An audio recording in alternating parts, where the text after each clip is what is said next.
Hey guys, we're going to talk about 4 real estate niches that you can do in 2022 to increase your income. You can treat this as a side hustle, or you can just treat it as a completely full-time income and new business. However you want to do it. The best thing about these 4 niches is anybody can do it, and you're going to be able to do all 4 of these from your home office or remotely or whatever.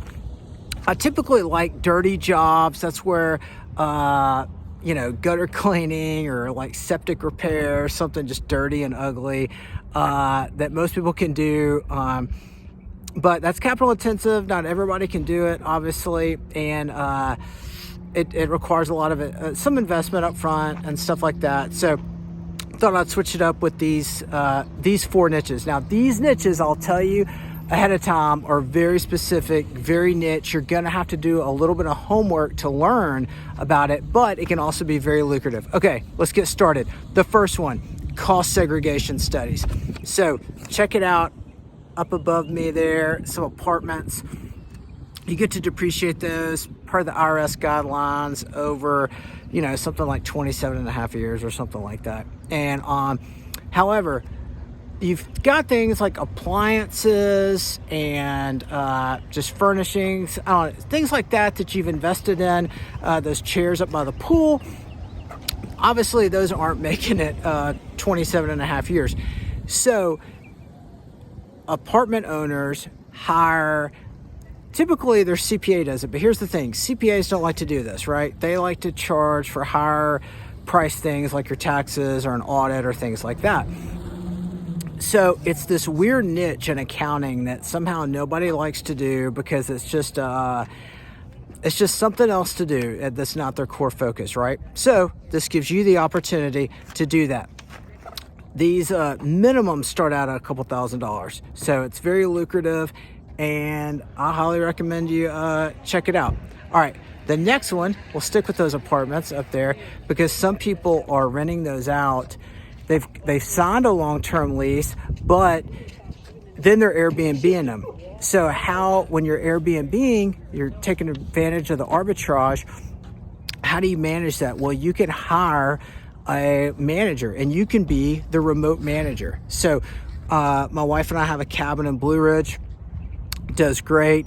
The manager that we have hired to manage the cabin actually doesn't live in Blue Ridge. She lives in Atlanta, and she does a great job. I don't care that she doesn't live in Blue Ridge. She helps with all of the 1 billion messages from all of the Airbnb and VRBO tenants and, Wi-Fi code, what have you. She manages the cleaners. She's got handymen and pest control guys. She manages all of this for us, and she does a great job. She highly recommend her. I've recommended her to some other investors. So and she charges a percentage due to her privacy. I'm not going to tell you what percentage, but it's a decent percentage.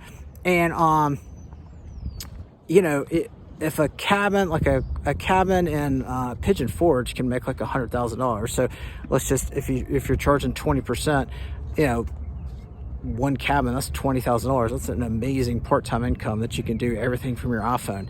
Now, obviously, if you have like 5 of those, that's really good money. And I know remote vacation managers that are doing this, that are making that kind of 6-figure income, and they are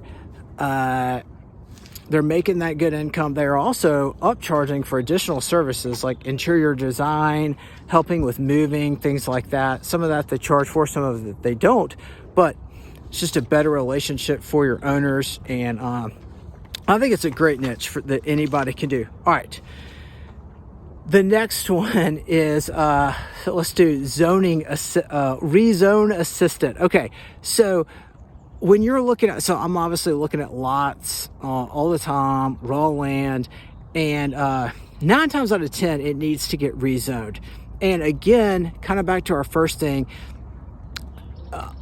like the surveyor or civil engineer typically does this. However, they hate it, right? If you're a civil engineer, you really just want to design, neighborhoods and do cool stuff, right?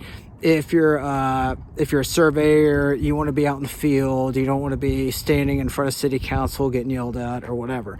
So I think there's a great opportunity for everybody, surveyors, civil engineers, developers, general contractors, to hire a rezone assistant. Now, 99% of the paperwork is done remotely. I recently scheduled something with not the city council. It's like you have to have a preliminary meeting with I forgot the board they're called, but they it was great. They I had this preliminary meeting with them, and they told me what I could get this certain piece of property rezoned to, and it still meet their guidelines. And that's the thing too. It's like you always see this dramatic on the news, these like dramatic stories about people fighting developers about getting stuff rezoned, but 90+% of the time it doesn't happen that way. You can get something rezoned, and if it still abides by certain guidelines, it's not that much of a problem. So I think that's a great opportunity. It saves everybody I just named, the civil engineer, surveyor, developer, contractor, time.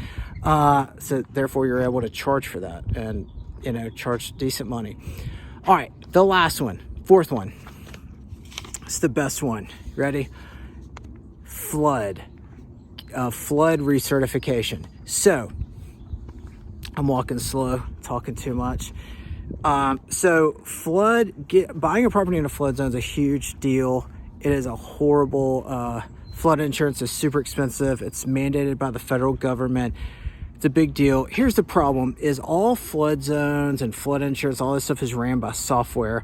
And any kind of software, it's going to have niches, like glitches, mistakes.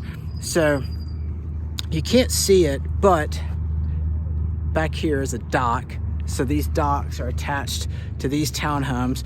So what I've seen happen is the software picks up the dock of a certain property, let's say, and not the actual property. Like you can tell this is, I don't know, obviously these townhomes are not in a flood zone. You can see it's a lot, pretty far away from the river here, but the software doesn't know that. It's just software, and because the dock is on the water, I've seen this happen like a lot, and then the bank does forced place insurance because the software says so.